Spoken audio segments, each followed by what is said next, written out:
నువ్వు ఆరాధించేది ఎవరో తెలుసా? ఇప్పుడు ఇర్మియాకు తోడే ఉండేది ఎవరో తెలుసా? నీ ప్రతి రేపటిలో ఉండేది ఎవరో తెలుసా? పరాక్రమ గల శూరుడు.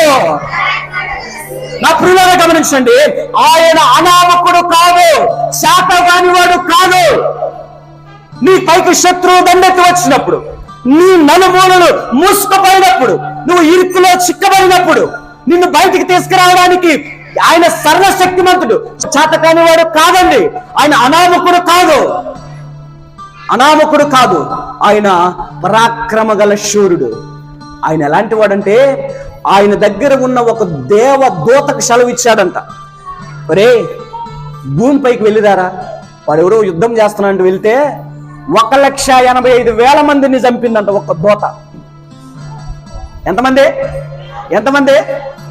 ఒక్క దూతే 1,85,000 మందిని చెప్పితే మరి ఎన్ని దూతలు ఉన్నాయి?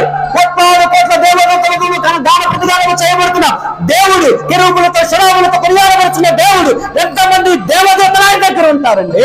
యుద్ధము చేసేవాడు ఒక్క దేవదూతే 1,80,000 మందిని చంపితే మరి దేవుడే దిగి వస్తే నీ పరిస్థితి ఎలా ఉంటుంది?